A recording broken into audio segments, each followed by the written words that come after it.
Olá, estamos aqui novamente, né? Agora é o nosso sexto encontro. Estou falando com vocês direto de Ouro Preto. Eu estou aqui para o congresso do Conselho Regional de Odontologia de Minas Gerais. Me convidaram para ser um dos palestrantes. Eu estou honrada, estou aqui. Hoje vai ser minha palestra à tarde, mas agora de manhã estou aqui gravando para vocês o nosso sexto encontro, né? Onde a gente vai falar de mais utilidades para a sua plastificadora. Então, novamente, vai ser uma conversa rápida, porque eu vou falar de duas situações específicas, mas que você nunca parou para pensar que teria como você fazer isso de forma tão tranquila, né, usando a plastificadora, tá bem? É muito importante que a gente entenda que acertar a dimensão vertical fisiológica de um paciente que perdeu as referências por longo tempo não é fácil, né? Todo mundo sabe disso. No dia a dia da prática clínica, né? Você ali diante do seu paciente, você precisa de ter possibilidade de recuperar, né, essa dimensão vertical.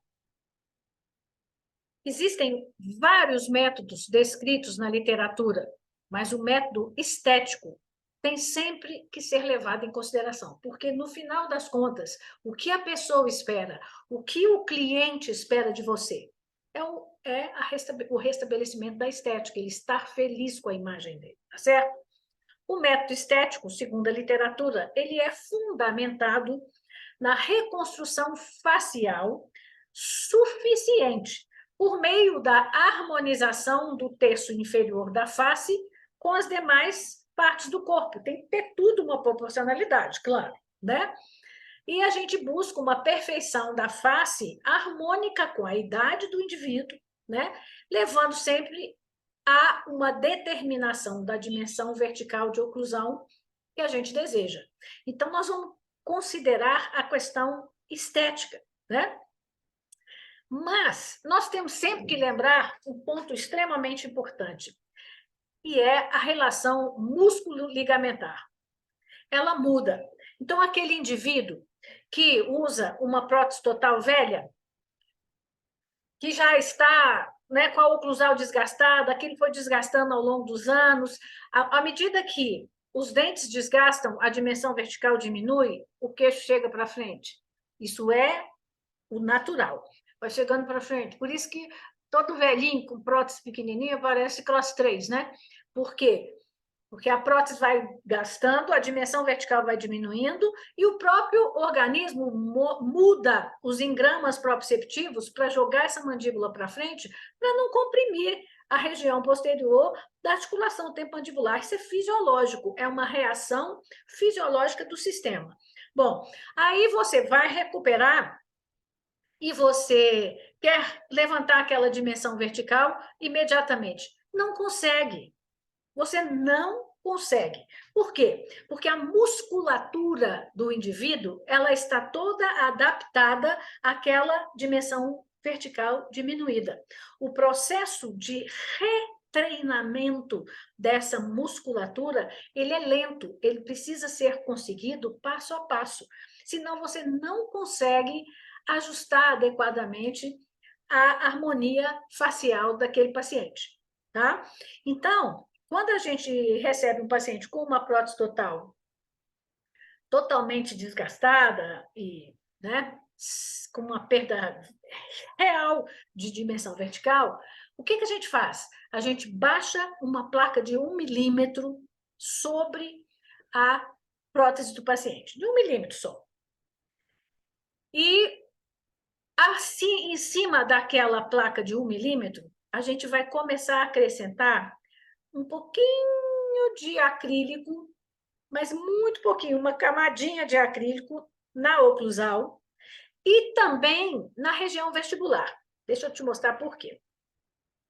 Vamos ver essa paciente aqui, tá? Usuária de prótese há muitos anos, tá bom? E com uma prótese totalmente inadequada. Vamos observar esse rebordo dela. O que a gente está vendo aqui? Isso aqui é a papila palatina. Aonde que essa papila deveria estar? ela deveria estar pelo menos uns 5 milímetros para trás, né? Ela deveria estar na região do palato, ela não deveria estar em cima e à frente do rebordo. Então, por que ela está aí? Porque houve uma reabsorção óssea significativa dessa região toda aqui do paciente. Isso aqui foi reabsorvido. Se isso aqui foi reabsorvido, o suporte para o lábio também está perdido. E esse suporte para o lábio perdido vai gerar, né, aquele monte de ruguinha que a gente comumente chama de código de barra, né, além da sensação de boca murcha, tá certo? Então, imagine que você quer restabelecer essa posição adequada da papila. Aí você faz a sua placa de prova e monta o seu rolete de cera, avançando, né, uns 5 milímetros, para que a hora que você monte os dentes, né, essa papila aí fique dentro da prótese 5 milímetros atrás daquela região onde você montou os dentes artificiais. O que vai acontecer? Você põe para provar na boca do paciente, ele vai fazer isso, ó. Ele vai ficar igualzinho um coelho, com aqueles dentões aparecendo assim, ó. Vai ficar a coisa mais horrorosa do mundo. Ele vai falar, que horror, não quero isso não. Por quê? Porque a musculatura dele, ela está acostumada a ficar encostada naquela região que está 5 milímetros para trás. Então, é preciso que a gente faça paulatinamente uma reprogramação, uma tonificação dessa musculatura perioral para que essa musculatura consiga cobrir adequadamente os dentes que você pretende colocar naquele paciente. Se você não fizer isso, o paciente não vai aceitar e vai ficar feio mesmo, porque vai ficar parecendo um coelho, né? Então, a gente vai fazer isso, faz uma placa de acetato sobre a prótese do paciente e começa a acrescentar um pouquinho de resina acrílica na oclusal e na vestibular, um pouquinho com 1 milímetro e pouco por semana. Esse paciente tem que vir ao seu consultório semanalmente. Aí ele vem, você pega a placa, acrescenta mais um pouquinho na oclusal, acrescenta mais um pouquinho na vestibular, e ele vai usar a maior parte do tempo. Por que a gente não faz direto na prótese? Porque fica feio. E desse período que você está recuperando, se ele precisar usar a prótese dele socialmente, ele tira a placa que você fez, usa, quando ele volta para uma situação mais confortável, ele põe de novo. Quanto mais ele usar, mais rápido a gente atinge o objetivo, ele tem que estar ciente disso, né? E aí a gente vai conseguindo fazer com que os tecidos, né, sejam ajeitados para que você possa confeccionar a prótese depois, e você vai fazendo também com que ele consiga ter uma nova dimensão vertical. Você vai aumentando aos pouquinhos. Porque se você aumentar de uma vez o que você acha que tem que aumentar, fazendo medidas, fazendo testes, e aumentar de uma vez, ele não consegue ficar. Ele vai sentir desconforto, porque a musculatura dele está acostumada com aquela dimensão vertical antiga. Então, tem que ser de milímetro por milímetro, às vezes meio milímetro, uma camadinha fininha, aí uma semana mais uma, e não ter pressa. Aí você vai chegar numa situação mais favorável. Aqui, ó, tá vendo? Vocês estão vendo que aqui nessa fase já estava bem mais grossinho aqui na frente, ó. O tecido já estava sendo destendido e mudando, muda até o número de sarcômeros, claro, né? Vai ficando mais favorável. E a oclusal também já estava ficando, né, completamente diferente. Observe aqui como é que estava o desgaste desse canino, né? Então, vai aos pouquinhos chegando numa situação mais favorável. Aqui está a placa fora da boca, vocês estão vendo aqui, ó. Então, a placa de acetato de 1 milímetro acrescida de acrílico. Vai paulatinamente. Até que você tem essa relação aqui, né? Sem vazamento de água nas laterais, né? De saliva nas laterais, sem código de barras, linha seco-úmida encostando na linha seco-úmida, tá? Essa paciente, ela estava sem a prótese inferior, porque ela não usa a prótese inferior com frequência, mas ela usava para fazer os exercícios de ela usava para fazer os exercícios de recuperação. Então, ela tinha que usar para fazer os exercícios de recuperação da dimensão. Tá? Mas, nesse momento, ela estava sem a prótese. Ela foi ao consultório sem a prótese, vocês acreditam? Eu conto para vocês a verdade. Né? Mas ela usou, porque a gente conseguiu recuperar a dimensão vertical também. Mas o que eu quero chamar muito a atenção de vocês é para isso aqui, ó, porque isso é muito relevante, né? Muito relevante. Olha como que recuperou o contorno de lábio, saiu o código de barra, né? Então, ela tem agora um lábio para passar batom, que não tinha, né? Isso é muito importante, extremamente importante. E você vai, aos pouquinhos, recuperando para fazer a sua reabilitação com tranquilidade. Mas, às vezes, a gente também tem que fazer recuperação de DVO em paciente dentado, principalmente em pacientes com quadro de bruxismo acentuado, associado, às vezes, a perimólise, enfim, seja o que for, vocês podem ver a perda de dimensão que esse paciente tem na região posterior e a gravidade, né, do bruxismo que ele faz. Você vê que ele gastou tantos dentes anteriores que a gente está vendo a papila dele aqui atrás, né? Ou seja, para recuperar esses dentes anteriores, eu preciso recuperar a dimensão vertical posterior. Agora, esse paciente é um paciente bruxômano que tem a musculatura dele toda tensa, travada. Eu não consigo fazer isso com facilidade se eu não puder ir aos poucos, observando como que ele reage à quantidade que eu aumento. Então, eu vou fazendo um aumento gradativo, né? E como que a gente pode fazer isso? Primeiro, a gente aumenta o posterior e observa como que ele reage ao aumento posterior, tá? Eu vou já mostrar para vocês como é que a gente faz isso com a plastificadora, tá? Então, a gente faz um aumento posterior com uma capinha mesmo. Isso não é um mocap, tá, gente? É uma sobreposição de resina para teste. A gente vai, desgasta, aumenta e vai testando, tá? Isso não é mocap. Bom, aí, nesse caso aqui, ele estava com uma recuperação lá atrás, é um bloquinho, né, que a gente ajusta assim, na posterior e vai checando, ele vai usando para a musculatura dele acostumar também. Ó, tá vendo? Nesse lado foi primeiro molar, segundo molar. E aqui foi só segundo pré, primeiro e segundo molares, porque era onde tinha o desgaste, foi construído, né? Isso é removível, tá? Mas ele usa isso o tempo todo, não é só para ver, para dar sensação de estética, não é mocap, é teste, porque aí você pode aumentar ou diminuir, se for o caso. Então, tá com ele lá atrás, e depois a gente confecciona também aqui na frente, tá? Não preocupa demais com a estética, é claro que tem que preocupar com a estética, mas isso é como se fosse um aparelhinho que ele vai usar para poder testar se está fazendo os movimentos adequadamente, está fazendo,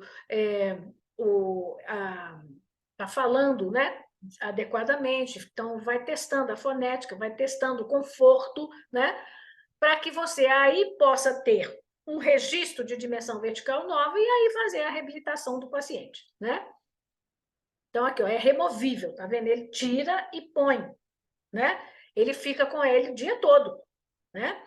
E para ir acostumando, para a musculatura ir acostumando ao longo do tempo e ver se está tudo ok. Quando tiver tudo ok, funcionando, lateralidade, protrusivo, conforto, tem diferença entre dimensão de oclusão e dimensão de repouso, beleza. Agora é hora do trabalho de reabilitação, né? Eu, particularmente, não faço, eu faço só essa parte aí. Aí quem faz a outra parte é minha nora, que é protesista. Então, aqui está o paciente, né, com a prótesezinha encaixada para ele usar durante o dia. E aqui por fora é que está a plaquinha de acetato, tá bem? Eu já vou mostrar como é que a gente vai fazer isso, tá bom? Então, foi o seguinte, olha. O enceramento de reconstrução foi feito no modelo, tá? tanto no modelo, nos dentes anteriores, quanto nos posteriores que a gente estava querendo esculpir. Tá bom. Aí a gente hidrata esse modelo e molda o modelo. Tá? Então, você molda o modelo. A partir, né, da moldagem do modelo, você vai ter agora uma moldagem com isso incluído. Então, você vai fazer um vazamento aqui e você vai ter agora um modelo com os acréscimos que você fez. E nesse modelo com os acréscimos, você vai baixar uma plaquinha de acetato de 1 milímetro e você vai ter uma cópiazinha aqui da frente, uma cópia de cada lado, tá? Essa cópiazinha que você tem aqui da frente e uma de cada lado, você vai preencher com acrílico, né, da cor do dente do paciente, vai levar na boca, e aí você já ganha mais ou menos 0,5 milímetro a mais, vai levar na boca, deixar a tomar presa, tirar os excessos, e você tem 3 prótesezinhas removíveis para recuperação daquela dimensão. E vai fazendo isso a cada 5 dias ou uma semana, você vai checando, vai fazendo os movimentos, vendo como é que está, e você reembasa sempre por dentro, se você precisar aumentar. Se precisar desgastar, você desgasta por fora mesmo. Mas o reembasamento, na maioria das vezes, a gente não faz desgaste. A gente vai fazendo mais reembasamento. Vai aumentando aos pouquinhos um reembasamento com a resina bem fluida, você reembasa até você ter, então, o paciente satisfeito, com a estética melhorada, com o queixo na posição mais adequada e fazendo os movimentos com tranquilidade. Pronto, aí está na hora dele ir para a reabilitação, tá? Então, o que eu queria, né, trazer para vocês nessas 6 minisséries, né, que a gente fez ao longo desses dias, era exatamente a informação de que vocês têm no consultório de vocês um instrumento que pode fazer uma grande diferença na prática clínica de vocês de cada dia. Isso não tem preço, tá? E vocês estão com um equipamento que não estão usando na totalidade, não estão usando da forma adequada. E se você não tem ainda, pode comprar. Compre e comece a trabalhar de forma ampla, facilitando o seu trabalho no dia a dia, otimizando o tempo e a oferta de recursos terapêuticos para os seus pacientes e, principalmente, fazendo um aumento do seu faturamento, que pode ir aí de 5 mil até mais de 20 por mês, se você realmente souber usar a totalidade, né, dos recursos que a sua plastificadora a vácuo te oferece. Então, foi isso que eu quis mostrar para vocês. Agradeço demais estarem comigo esses 6 dias, né, conversando. E é óbvio que eu vou abrir um curso, né, de otimização da plastificadora a vácuo. Se vocês quiserem aprender mais profundamente e ver o passo a passo que eu mostro, o passo a passo de confecção de várias placas, né, os detalhezinhos, se vocês quiserem, vai ser um prazer tê-los comigo. Vai lá na bio do meu Instagram e faz a inscrição, que eu vou estar esperando por vocês. Combinado? Um beijo grande, fiquem com Deus e aproveitem a plastificadora de vocês.